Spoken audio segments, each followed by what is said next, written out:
Blessed by God, Virginia. Blessed be Virginia, West Virginia. Thank you, Mr. President. Are we in a quorum call? We are not in a quorum okay. call. Mr. President, in a moment I'm going to be asking for unanimous consent to pass the Explore Act, a package of outdoor recreation legislation. Let me just say this to you. This is something that we all agree on, both sides of this wonderful institution of Congress, because the House and the Senate are in agreement. There were some changes that need to be made. We've all agreed to get that done, but the bill we have before us is the House's version without the changes that we've agreed to. And the reason for that, the House has already passed theirs. And I understand my dear friend is going to be speaking on this too, and in the objection part of it. But I just would like for everyone to understand we have a chance, truly a chance. And I have, as chairman of the Energy and Natural Resource Committee, we've made focus of supporting our public lands and the outdoor recreation economy, which is the fastest growing element of our economy in every state. We all have beautiful venues in our state. We've all been able to take advantage of that. We've done starting with the John Dingell Act and working all the way up to the Outdoor Recreation Act. And now for the Explore Act gives us a chance for these vendors in those parks to be able to offer a true experience. And that's really what it's all about. I have no objections around all 50 states. One of the first things we did, passed, as I said, the Dingell Act. We did the Land and Water Authorization Conservation Fund. Just a year later, we passed the Great American Outdoors Act, which permanently funded the Land Water Conservation Fund and provided nearly $2 billion per year for 5 years to address the deferred maintenance backlog in our federal recreational lands. Most of our parks are wonderful, beautiful parks. The same year, we passed the Great American Outdoors Act. Senator Capito and I passed legislation designating the New River Gorge National Park and Preserve in our home state, which is one of the most, on the East Coast now, one of the most visited parks that we have. It's close to most of the population in the country. Since the designation 4 years ago, visitation has jumped more than 40%. People want to get out and enjoy this beautiful country that we all own. A year later, in 2021, Senator Barrasso and myself, we introduced America's Outdoor Recreation Act, which is the basis of the Explore Act. It basically gives you the ability now to really do it. We reported that bill out of the Energy and Natural Resource Committee on a bipartisan basis. We tried very hard to pass that bill by the end of 2022, but ultimately we had some disagreements with the House. However, Senator Barrasso and I were not ready to give up. We introduced the bill and were again able to report it out with a bipartisan voice.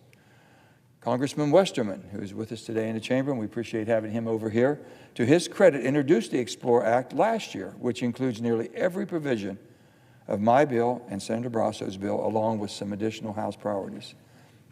Our bill, Senator Barrasso's and our bills, and our staff immediately got to work with the House to iron out the differences between the two bills. And we have had bipartisan, bicameral agreement on the negotiated text for more than 6 months.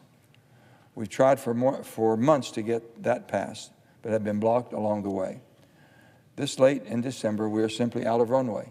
Time is running out on us.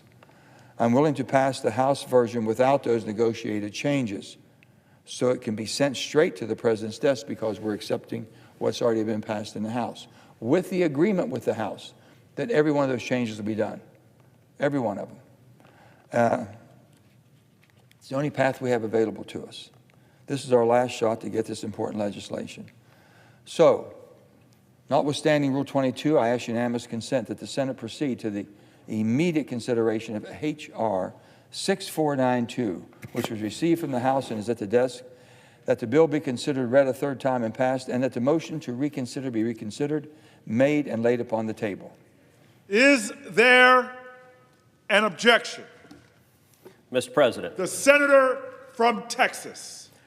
Reserving the right to object. Mr. President, I want to thank my friend from West Virginia for his hard work on this very important matter. I support the objective of this legislation. I also appreciate the commitment that the senator from West Virginia has made, and also that Congressman Westerbrook has made, to, if this bill were to pass today, to incorporate the changes that have been negotiated to improve it in the next Congress. In particular, these are changes dealing with the deployment of resources for broadband and those negotiated changes would significantly improve and ensure that it operates the way it is intended to operate. And I appreciate that commitment. As the senator from West Virginia knows, I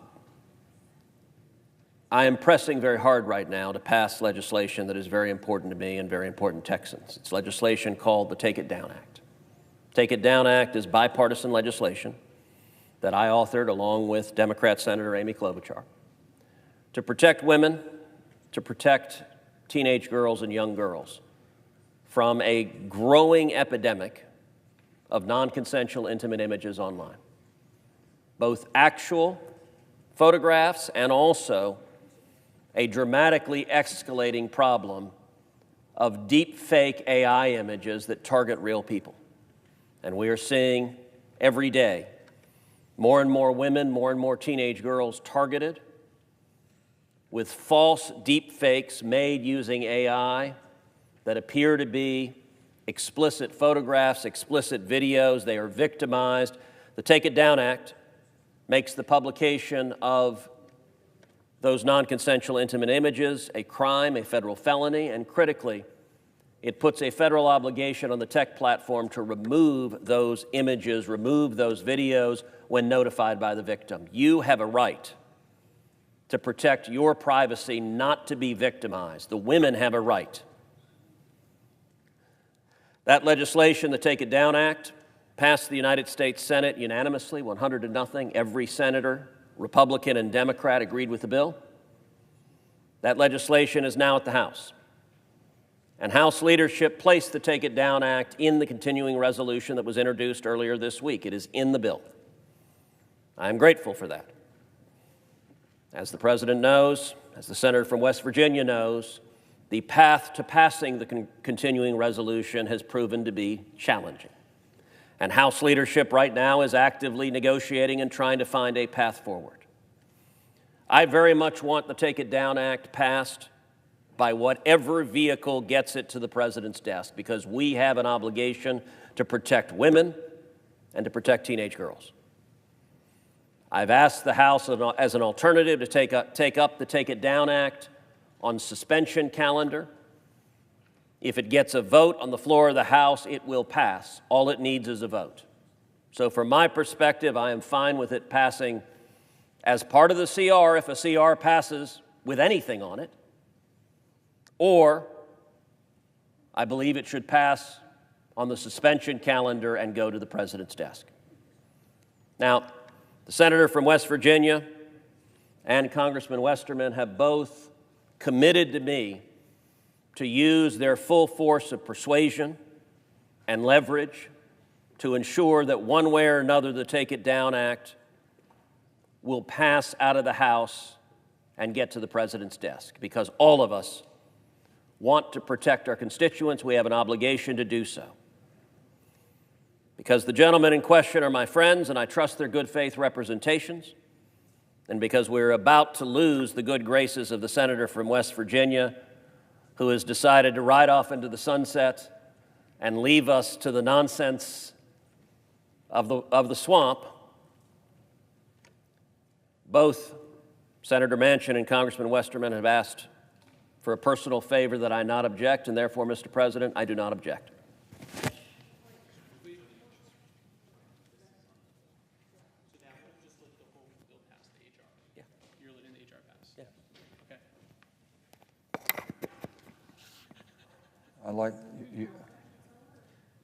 I want to speak to this because we're all very appreciative. The senator is not recognized. I understand Although I that. do recognize it.